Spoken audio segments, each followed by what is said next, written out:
Hello everyone, Loremaster Sotek here, and it's Vampire Counts Day, and it's a good one. It's a pretty good one that they saved, sort of a lot of the big shakers for last. Dark Elves yesterday was a pretty big mix-up, and the Vampire Counts, as you can see here, have a pretty interesting mix-up.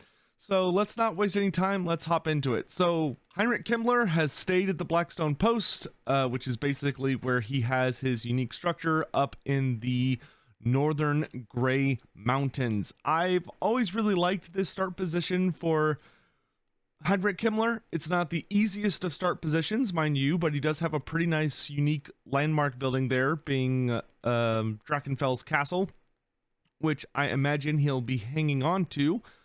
Plus, you'll have Grom there causing a bit of a ruckus now, instead of AI Grom being over in Ulthuan, since he actually stays in Massive Oracle. So that's a nice change. Obviously, you're still just kind of hanging out, but with Albrecht gone, I'm thinking the Red Duke AI is going to be able to be a bit more aggressive and take over the River Brienne. But, we'll have to see what happens. But that's still a good spot. I'm glad Himmler didn't move anywhere because it's a good lore spot for him. It's where a lot of his story takes place and allows him to focus on his ancient rivalry with Bretonnia and all that noise. Meanwhile, Vlad and Isabella have gone home. That's right. They've kicked Manfred out of the basement. They told him to get a job, get out there, go see the world, quit wasting your unlife away in the basement, get the hell out of here. And the two of them have unified into a single faction, being Sylvania, and they are in Castle Drakenhof, which is so very nice. I am really glad to see that Vlad and Isabella have gone home. They're no longer in that super weird start position in what is now southern Sylvania, because it's no longer eastern and western Sylvania, it's southern and northern Sylvania, and they start in control of, I think, a portion of southern Sylvania, as opposed to their old start position of what was it? I think Essen. So that's a really good change. That's really cool for both those characters. It means they're not going to die super early to dumb garbage. They'll be able to take over Sylvania in peace without having to compete with their son. And speaking of their son, Manfred von Karstein has gone to Kasabar, which is a pretty good start position for him. He has joined the Southlands Thunderdome, and I believe will be the final character to join the Southlands Thunderdome, at least for the foreseeable future. I'm not expecting the Warriors of Chaos or any of the Champions of Chaos, assuming that's what it is, DLC characters to be there. But I think that's really exciting to have Vampire Counts joining the Southlands Thunderdome. And my lord, it is looking busy down there, but I think it's a good kind of busy. That adds another undead faction into the arena. That gives a really nasty vampire nearby for Khalida to hate, because Khalida hates vampires. With Khalida, you want to run around kicking the crap out of vampires, and now Manfred is right there. It gives Archon the Black another potential ally, because Archon the Black and Manfred von Karstein do have many things in common. And the two of them are known to work together during the whole end times crisis. So presumably, they will probably get along quite well here in the Southlands in the modern age. And it kind of gives us the DLC we always should have gotten. In my opinion, it really should have been Manfred versus Volkmar for the first DLC we ever got. Because, frankly, that's what they took it from. It was based on Sigmar's Blood, which was a expansion that was released by Games Workshop that was the precursor to the end times. It was kind of the prequel, so to speak, and that's what the book was. It was literally Volkmar versus Manfred von Karstein. As you play, it was a mini campaign, and as you play through the campaign, you both got all of the regiments of renown from that first DLC. Plus, you got Hellman Gorst as a hero for Manfred, and I can't remember his name off the top of my head, but you got a Witch Hunter hero for Volkmar. So it's nice to see these two finally facing off as they should. I'm really glad that the two of them get to maintain their rivalry, even if they've taken it to a different part of the world. And we know that Manfred is joining the Books of Nagash race and is going to be competing for the books with the Tomb Kings and with Volkmar. So, gotta say, things are looking pretty good on that down there. I'm really happy with this. It allows, and you know, from a lore perspective, it's actually really great to have Manfred down near Nehekara, because that's actually where he went after his defeat, or actually after, it was after Vlad's defeat. But well, no, it's actually where he went after his defeat too. Manfred spent a lot of time, particularly after Vlad died. He knew that there was going to be a power struggle in Sylvania. He knew that his brother Conrad was going to particularly surge forward and kill all potential rivals. And Manfred was not that powerful during Vlad's ascendance, so to speak, Vlad's dominance. Manfred was known as Manfred the Acolyte back in those days, and he was, you know, he was still a scary vampire, but he was much more on par with the power of his siblings, so to speak, his brothers in death. And so that revolved very heavily around he was not nearly as powerful as his father. So when Vlad was killed, granted by Manfred's betrayal, Manfred left Sylvania, left his brothers to fight among themselves, and he went down south to Nehekara, where he studied a lot of arcane literature and lore. He ventured across those lands. He made a trip to Lamia, where the vampires originate from. He eventually went to Nagashazar, and learned some stuff from the worshippers of Nagash that still reside there. He was a busy guy.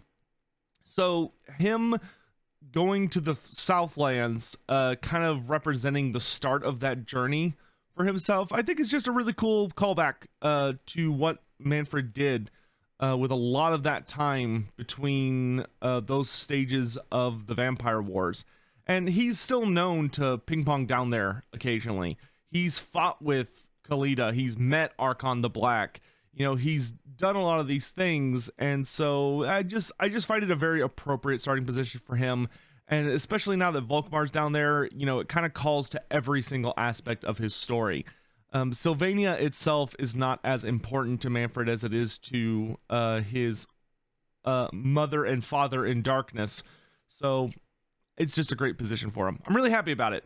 And then there's Gorst. So Hellman Gorst continues to be a very peculiar character within Total War Warhammer. What a guy. So Hellman Gorst is the first playable legendary lord who has taken over a wood elf forest. So the haunted forest is right over here. It's a part of Noblar country, or it's south of Noblar country. If you go play Mortal Empires, it used to just be a regular settlement within Noblar country, but in Immortal Empires, it has been upgraded to a full wood elf forest. It is now just like the Griffinwood or the jungles of Xi'an, or, you know, any of those.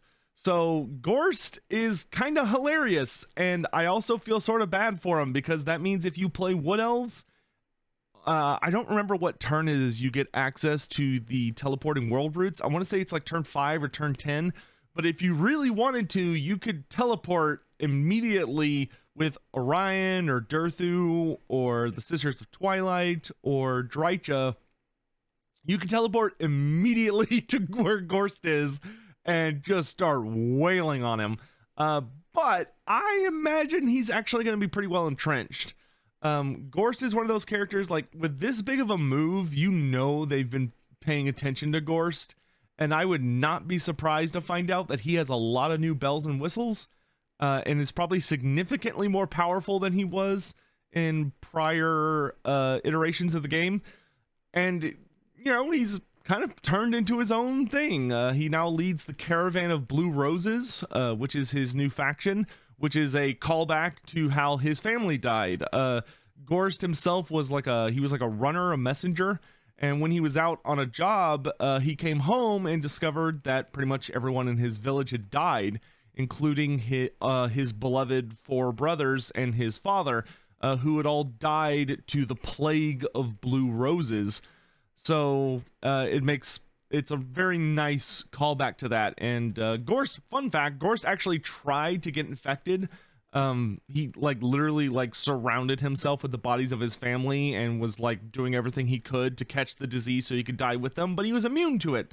And so once he realized he was immune and he wasn't going to die that way, he kind of took it as a sign that, oh, maybe I should try something else, and it ended up setting him on his path to necromancy, where he eventually became Manfred von Carstein's acolyte. One thing I'll be very curious to see is I wonder if Manfred and Gorst will maintain their diplomacy. I'm curious if there's going to be any connection between them at all. Like they're still going to have maybe they're still going to have a non-aggression or trade agreement or something. It definitely would be, I think, not bad for both of them to have initial contact with each other, as that would allow them to, have that sort of alliance going. But it certainly is not necessary. You could explain it that, this is Gorst gone on his own epic adventure and he no longer has ties with Manfred, as Manfred has gone also on his own adventure, and since neither of them they've probably lost any loyalists they had that they left in charge of the castle, as dad and mom have come home and kicked out all the kids and are working on enjoying their marriage in eternity. But I'm really, really happy with this. I think these are excellent start positions. Please be sure to let me know what you think down below. We only have 1 day left. Tomorrow is the Warriors of Chaos. That's it. This has been a super fun, wild ride. I'm really excited to see what tomorrow will bring for Archaon, Sigvald, and Kolek.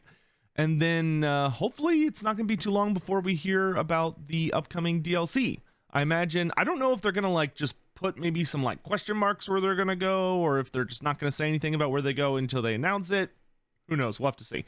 But in any event, be sure to let me know what you think down in the comments below. Personally, I am by far the most excited for Vlad and Isabella. I'm very excited for Manfred as well.